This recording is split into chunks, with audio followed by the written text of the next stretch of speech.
Amor não é um acontecimento fácil. Por mais que nós tenhamos isto como dom em nós, você, na sua vida e na sua experiência prática, sabe o quanto dói amar. Porque amor é isso. Amor é um acontecimento que se eterniza em nós pela própria força de ser Ele o que é. E o amor não pode conceber infelicidade. Onde há amor não pode haver infelicidade. Pode haver sofrimento, mas infelicidade não. Mas na vida nós temos duas possibilidades. Ou sofremos a dor de amar e somos felizes, ou sofremos a dor do desamor e somos infelizes a vida inteira. Por isso, Jesus subiu a um monte, certa vez, para falar aos seus amigos o grande significado da felicidade. E certamente os discípulos estavam esperando uma fórmula mágica, assim como nós escutamos o tempo todo hoje no mundo, fórmulas de felicidade que são absolutamente fáceis. Uma coisa me inquieta nessa fórmula de felicidade. Como é que você pode entender que alguém pode ser feliz chorando? Como pode ser alguém feliz no momento da fome? Como é que nós podemos fazer a reconciliação de duas realidades e descobrir nisso a felicidade? Como é que uma situação aparentemente que traz infelicidade, quando você descobre, por exemplo, a sua dor, a sua lágrima, você ter que entender que esta lágrima, esta dor, é a fonte da felicidade humana. E a beleza da vida, muitas vezes, não é naquilo que a gente consegue ver, mas é aquilo que a gente consegue ver a partir do que os olhos não podem. Só pode entender a felicidade aquele que já soube mergulhar naquilo que vem antes dela. Porque a vida humana é concreta, é no momento em que nós descobrimos que ela vai ganhando significado, que ela vai ganhando sentido, à medida em que a gente mergulha no antes, para depois conhecermos o verdadeiro depois. Só podemos falar de alegria se antes soubemos falar de tristeza. Só podemos falar de consolo se antes soubemos falar de desespero. Se você ainda não pôde descobrir o que verdadeiramente te faz feliz, ou que te realiza, se talvez você ainda não tenha descoberto o verdadeiro significado da sua vida, se ainda é triste, se ainda é infeliz, talvez seja porque ainda não foi capaz de mergulhar no mistério da sua tristeza, por exemplo. Talvez ainda não foi capaz de mergulhar no mistério do seu sofrimento e por isso não extraiu nada dele, senão a decepção. A vida é assim. Se hoje você quisesse fazer um relato da sua vida e descobrir o quanto você já cresceu na sua história, se hoje você quisesse fazer um relatório da sua vida, quem sabe relembrar quem é você, fazer um relato de quem seja você, contar ao mundo quem é você, é só você fazer um relato de tudo que você já sofreu. Os sofrimentos humanos são muito parecidos, só muda de endereço. Já dizia minha mãe o tempo todo, cada um no seu canto, sofre seu tanto. Se hoje você tivesse a oportunidade de dizer quem é você, você não saberia dizer, se você não dissesse junto, tudo o que já aconteceu, que já lhe marcou, que já lhe definiu, tudo aquilo que você já sofreu, tudo aquilo que você já deixou partir, tudo aquilo que você já sepultou, toda a história de vida que já passou pelos seus dias, pela sua casa, pela sua família, porque não há ser humano concreto fora da experiência do sofrimento, de tudo que você precisou se empenhar, de tudo que você precisou lutar, de tudo que você precisou reconciliar dentro de você. E ali está a sua identidade, ali está a sua marca, ali está a sua cara, na vida que você se empenhou, nos amores que você amou, nos filhos que você educou, nas noites mal dormidas, para que aquela criança tivesse vida, para que ela continuasse viva, que só pode vencer aquele que soube lutar. Nós somos, no tempo, na história, a soma de tudo aquilo que a gente já foi capaz de preparar. Mas não é um sofrimento por ele mesmo, não é sofrer por sofrer.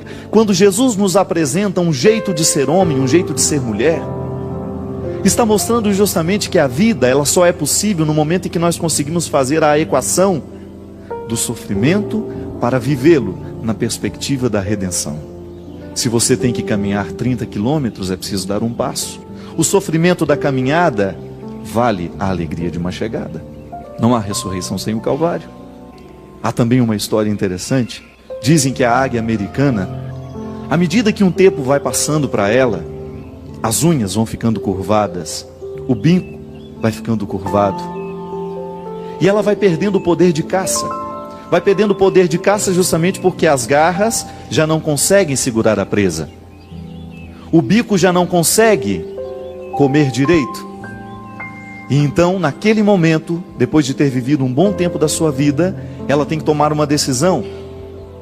Então ela se refugia nas alturas, nas pedras, nos penhascos, e lá ela faz um processo doloroso que consiste em ficar diante de um paredão e bater o bico, ficar batendo o bico, até que comece a machucar, até que comece o sangramento, e até que aquele bico se desprenda dela.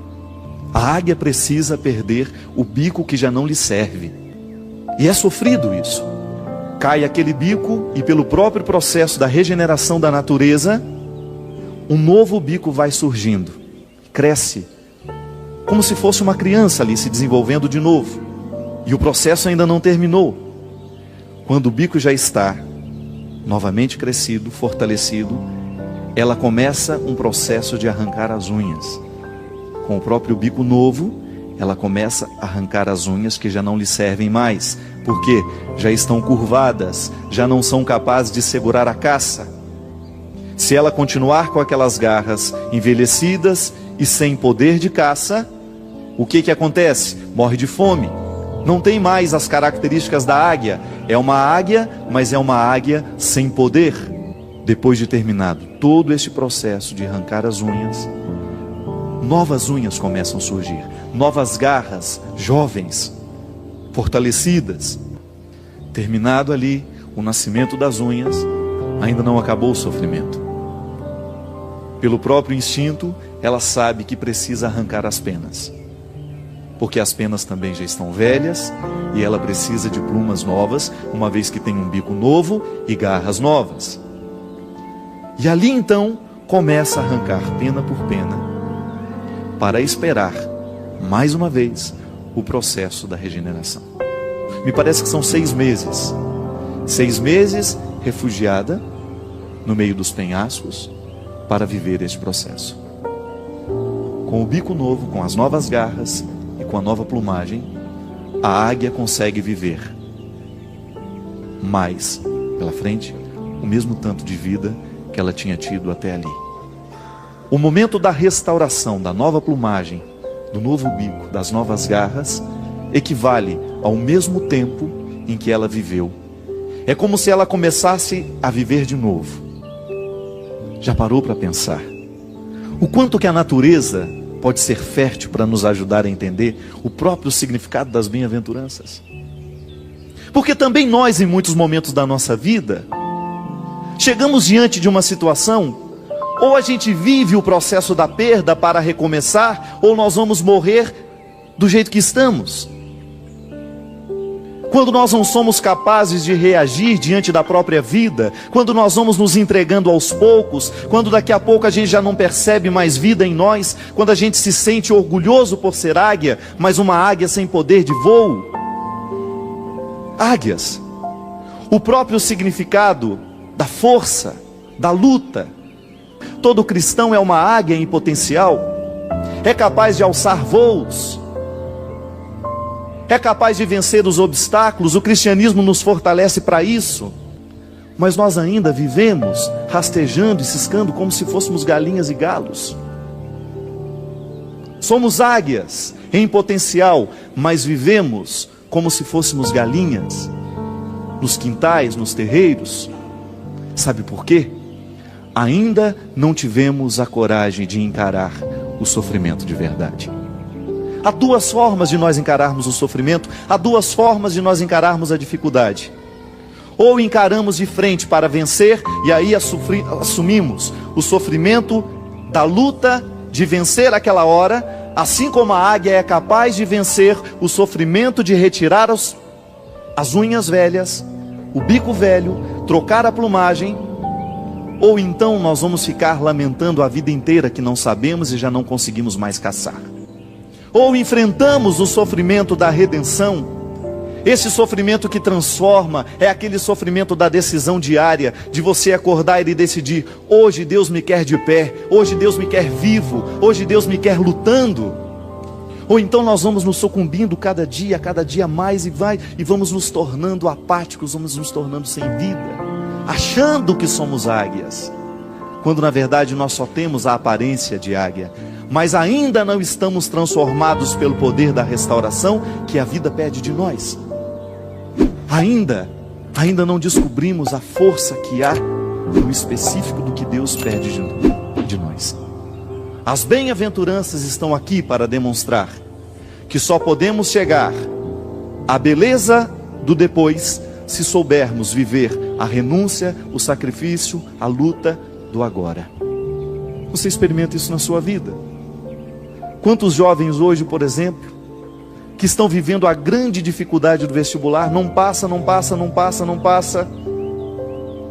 é porque agora o vestibular está se apresentando como um monstro. É porque todo o processo do educacional foi vivido de qualquer jeito pela grande maioria. Não soube viver o sacrifício daquela hora, não soube viver o empenho daquela aula, que fará a diferença no resultado final, no momento em que ele tiver que dar respostas. O mau aluno não fica da noite para o dia. Ninguém fica alcoólatra da noite para o dia. Ninguém chega destruindo a casa da noite para o dia. É aos poucos que a gente vai deixando o empenho de lado. As famílias, as situações sociais hoje estão cada vez mais destruídas. Não é porque a gente se decidiu da noite para o dia, não. É porque a gente se decidiu aos poucos pela destruição. Quando a gente percebe que a vida vai se tornando infeliz, quando nós vamos nos tornando incapazes de viver a realização humana, que é o projeto de Deus para todos nós. Deus não quer ninguém frustrado, Deus não quer ninguém decepcionado, Deus não quer ninguém caído nas margens da sociedade, mas Deus nos quer de pé. Mas esse estar de pé necessita que no dia a dia a gente tenha esforço, a gente tenha empenho. Eu fico pensando, sabe, o grande perigo que nós temos de chegar um dia na morte sem termos realizado 50% do que nós poderíamos ter feito na vida. E você pode observar que geralmente quem tem medo de morrer são pessoas que não sabem viver. Quem tem medo de morrer geralmente não sabe viver.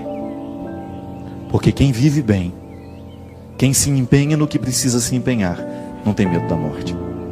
Faz da vida uma experiência real. Tem gente que vive ensaiando. Vive a vida como se fosse um ensaio. Amanhã eu faço. Amanhã eu perdoo. Bem-aventurados os que não deixam para amanhã. Bem-aventurados os que sabem descobrir a beleza de ser feliz agora. Bem-aventurados aqueles que descobrem que a felicidade não é amanhã, mas é agora. A própria experiência de fazer com que a felicidade aconteça amanhã, eu já estou de alguma forma sendo feliz. A própria experiência de preparar a festa já é uma forma de viver a beleza da festa. E é por isso que quem espera demais pela festa se decepciona com ela depois. Vive o atropelo, fica só pensando no que vai ser, não está percebendo que o que está sendo já está sendo bonito, já está valendo a pena. E então quando chega a festa e passa e acaba, mas era só isso? Você é que não foi capaz de descobrir que preparar a festa já era uma forma de ser feliz.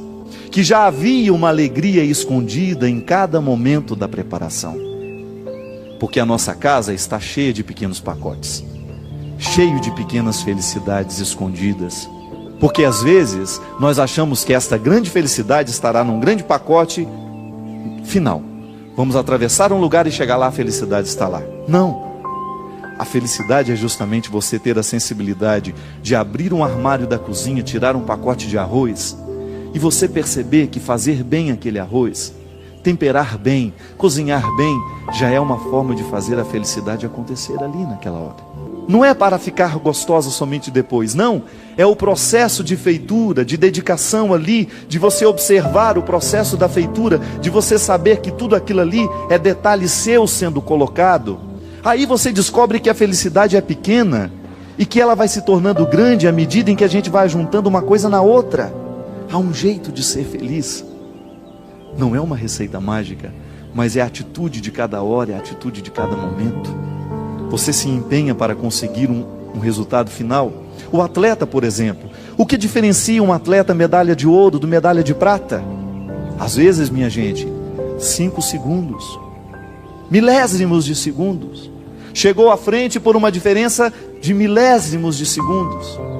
E sabe o que faz a diferença no final? Às vezes 5 minutos, 10 minutos a mais de treino por dia. Que no final de tudo, faz a diferença na vida de quem é medalha de ouro. E às vezes, no momento em que a gente descobre que precisa dar 5 minutos a mais para chegar no segundo ponto da bem-aventurança, da consolação, da alegria, no momento do sofrimento, no momento da luta, no momento da humilhação, quando a gente precisa dar 5 minutos a mais, nós não temos disposição. A gente não vê a hora de ficar livre daquilo. Se o treinador, se o atleta começa a pensar assim, ele jamais será um vencedor.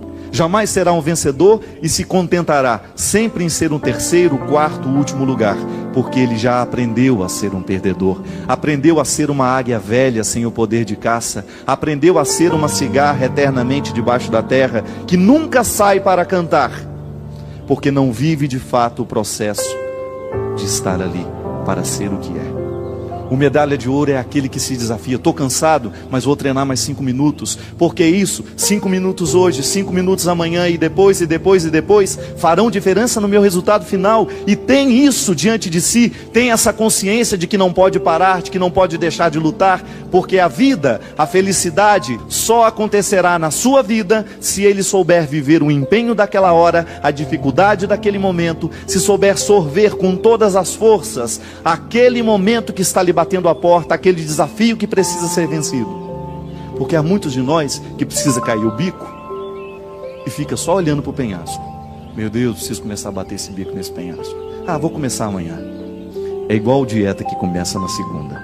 Nós sempre temos uma desculpa. Esse final de semana eu vou aproveitar. Depois eu começo. E aí nós vamos enganando a gente mesmo e nós vamos ficando só na primeira parte.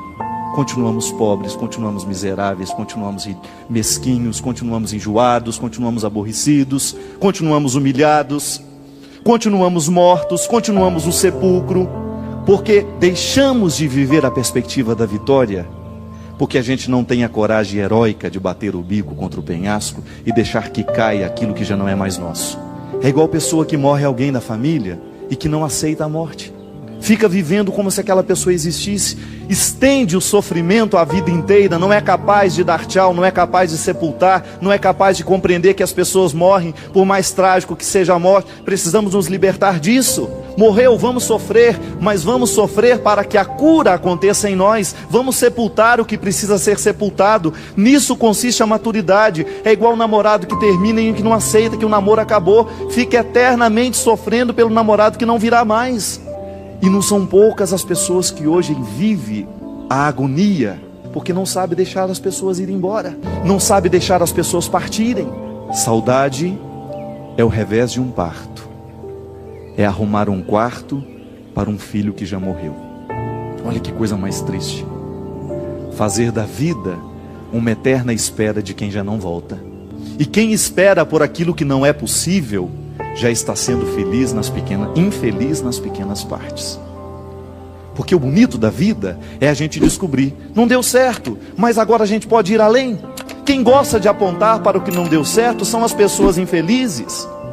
Quem gosta de apontar para aquilo que já não deu certo são aquelas pessoas mesquinhas, e nós estamos cheios de gente assim do nosso lado. Quantas vezes a gente não é assim na vida do outro? A gente não abre a boca para mostrar que está bom, a gente só abre a boca para mostrar que está ruim.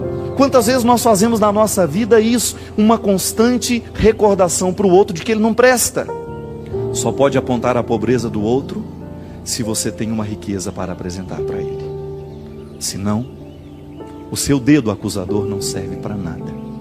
Ele não faz diferença na vida do outro. o diabo, o demônio, essa força contrária que se opõe a Deus, que está presente em nós o tempo todo, nas nossas relações, forças demoníacas o tempo todo dentro de nós.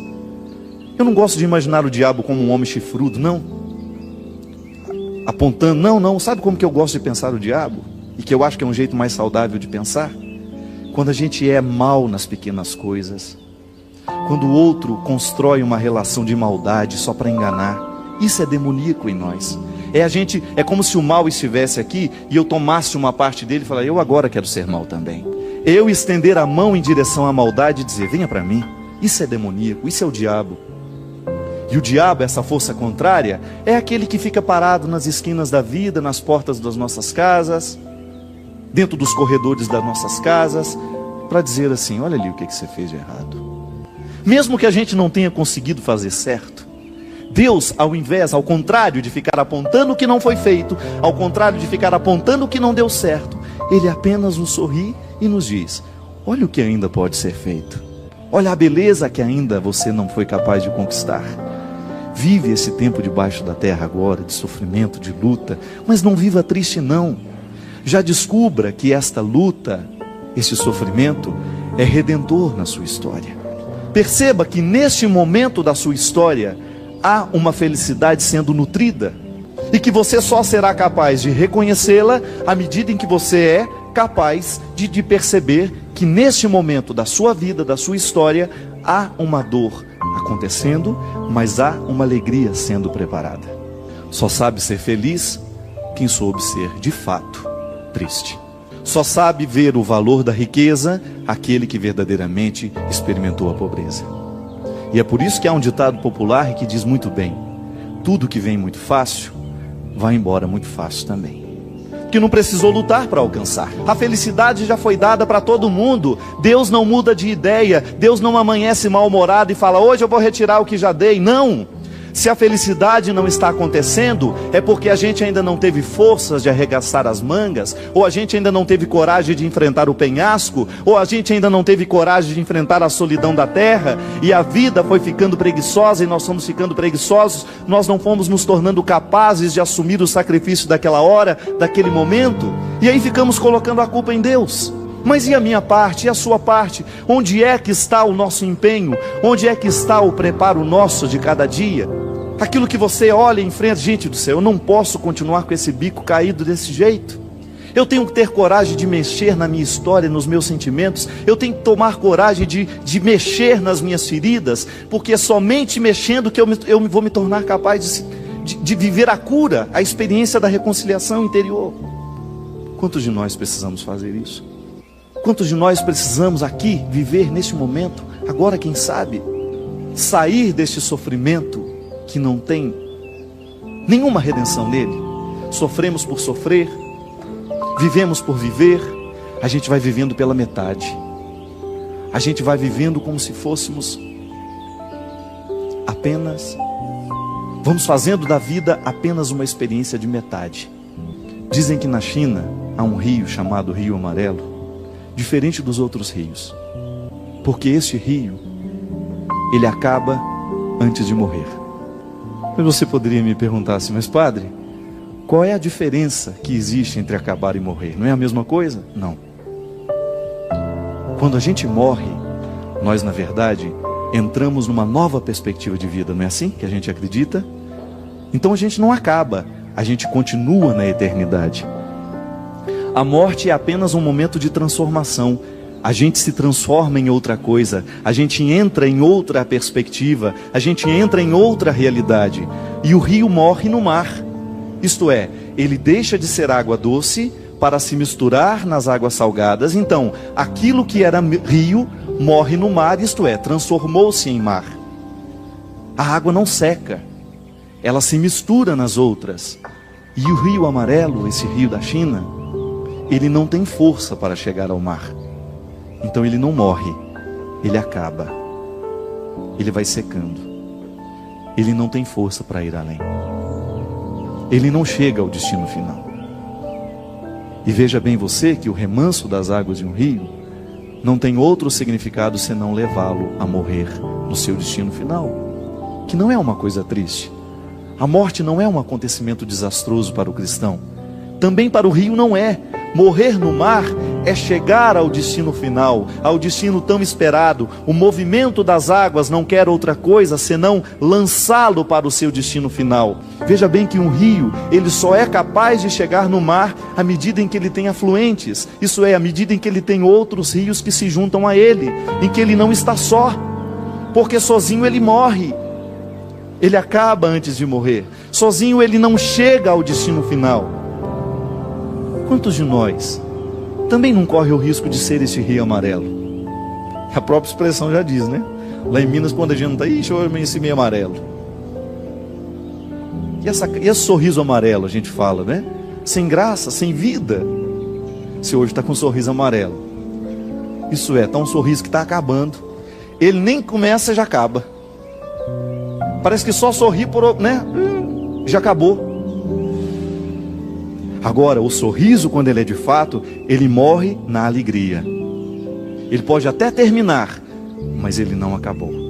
Ele morreu, isto é, transformou-se, iluminou os olhos. O sorriso de fato, o sorriso de verdade, é aquele que ilumina os seus olhos. Você percebe quando o sorriso é mentiroso, é quando ele é só na boca, aí ele é amarelo. Agora, quando o sorriso é capaz de ultrapassar os limites da boca, ele ilumina os seus olhos. E aí você nem precisa ficar com os dentes reganhados. A gente olha em você e a gente já percebe que há um sorriso nos seus olhos. Uma palavra a gente pode entender errado. Agora você nunca poderá me dizer: Padre Fábio, eu não entendi o jeito como você me olhou. Porque o olhar dispensa as palavras. Quando a gente olha, não é preciso dizer nada. Um olhar não engana. Um sorriso sim. Uma palavra sim. Não há equívoco nos olhares. E por isso, o olhar talvez seja a linguagem dos silenciosos, daqueles que não precisam dizer muito para comunicar. Você, quando olha para o seu filho, você sabe muito bem o que você está dizendo. Quando você olha para o seu filho, você consegue reconhecer nele o que ele está lhe dizendo. Um único olhar no meio de tantas vozes que condenavam se torna capaz de reerguer, de levantar-se. Um único olhar é capaz de reerguer alguém que está caído.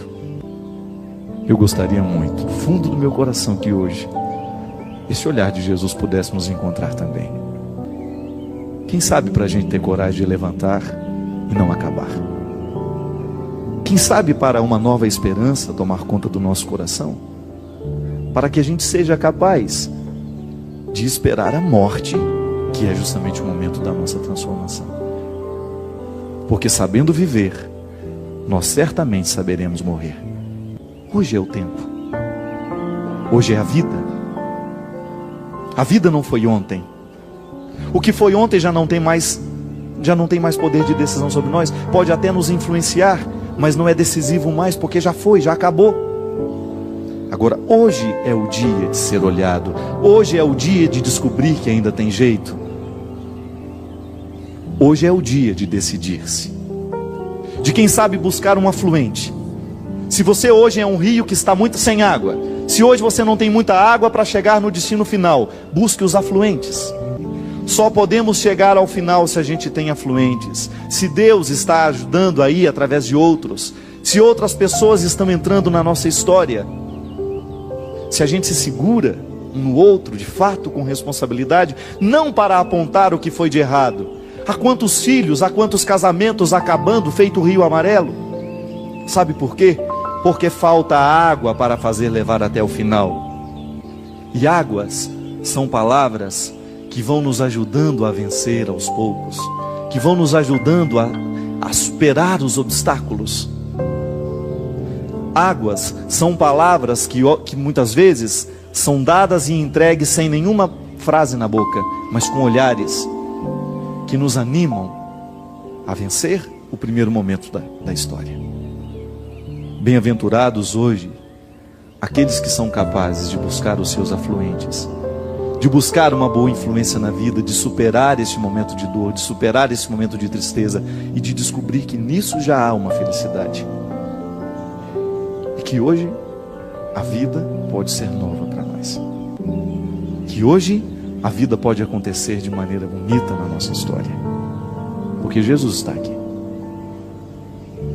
Jesus é a certeza de que nós ainda temos solução. Eu sei que muitas vezes a gente desiste da gente mesmo, né? Eu sei que muitas vezes a gente olha para ele e não tem jeito, não. Esse bico está caído demais. Então não tem problema. Nasce outro. É só ter coragem de arrancá-lo. É melhor ser uma águia sem bico, mas sabendo que um outro está crescendo, de que ser uma águia com um bico que é grande, mas que não serve para nada.